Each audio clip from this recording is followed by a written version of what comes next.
భద్రాద్రి కొత్తగూడెం జిల్లా అశ్వరావుపేటలో జర్నలిస్టులపై అక్రమ అరెస్టులు ఖండిస్తూ జర్నలిస్టులు రాస్తారోకో నిర్వహించారు. ఖమ్మం జిల్లా కొణిజర్లలో యూరియా కష్టాలపై న్యూస్ కవర్ చేస్తున్న జర్నలిస్ట్ సాంబశివరావు సహా మరో ఇద్దరు వీడియోగ్రాఫర్లపై అక్రమ కేసులు నమోదు చేయడం హేయమైన చర్య అని జర్నలిస్టు సంఘాల ఆందోళన చేపట్టారు. భస్మాసురుడు తన నెత్తిపై తానే చేపెట్టుకున్నట్టు చందంగా అధికార మదంతో రాజకీయ నాయకులు జర్నలిస్టులపై ఉక్కుపాదం మోపాలనుకుంటే అది వారికి నష్టం కలిగిస్తుందని హెచ్చరించారు. కొణిజర్ల ఘటనలో యూరియా ఇచ్చినా ఇవ్వకపోయినా సదరు ఘటన ఒక జర్నలిస్టు దానిని వార్త మాత్రంగానే చూస్తాడని, కానీ అధికార ప్రభుత్వం అక్కసుతో జర్నలిస్టుపై తప్పుడు కేసులు పెట్టి మీడియా గొంతునొక్కాలని చూస్తోందన్నారు. దీన్ని సహించేది లేదని మీడియా జర్నలిస్టులపై పెట్టిన అక్రమ కేసులు బేషరతుగా ఎత్తివేయాలని అశ్వరావుపేట జర్నలిస్టులు డిమాండ్ చేశారు.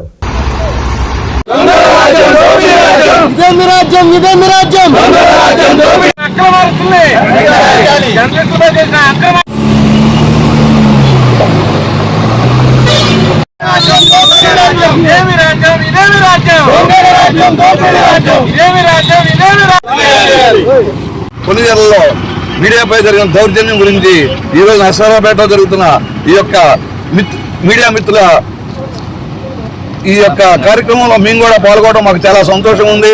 అశ్వరావుపేట బీఆర్ఎస్ పార్టీ నుంచి మేము కూడా మా యొక్క ఐక్యతను తెలియజేస్తున్నాము. ప్రజలకు నిర్భయంగా సమస్యలు తెలియజేయడానికి మీడియా పడుతున్న వ్యవస్థని మనం చూస్తూనే ఉన్నాము.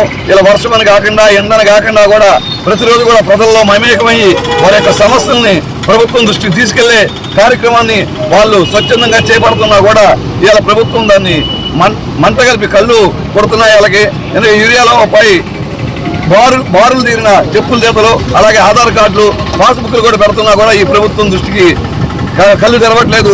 వారు కళ్ళు తెరిపియాలని, వారి యొక్క సమస్యల్ని ప్రభుత్వం దృష్టికి తీసుకెళ్లాలని ఈ మీడియా సోదరులు చేస్తున్న ప్రయత్నానికి వాళ్ళు గండి కొడుతున్నారు. నిర్భయంగా తెలియజేస్తున్న మీడియాపై సంఖ్యలు వేయడం ఎంతవరకు భావ్యమో వారు తెలుసుకోవాలి. ఇలా సమస్యల్ని వారి దృష్టికి తీసుకెళ్లకపోతే సమస్యలను ఎప్పుడు పరిష్కరిస్తారు? ఈ రాజకీయంగా ఇలాంటి విషయాలు చూడడం అవసరం లేదు. అందులో కూడా ఆ కేసు నాన్ బెయిలబుల్ వారెంట్ అంట.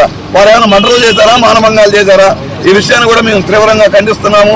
ఇక నుంచి అయినా సరే ప్రభుత్వం కలిసి రైతులకి మేలు చేసి ఈ యొక్క అక్రమ కేసులు ఎత్తేయాలని ఆ బీఆర్ఎస్ పార్టీ తరఫున మేము డిమాండ్ చేస్తున్నాం.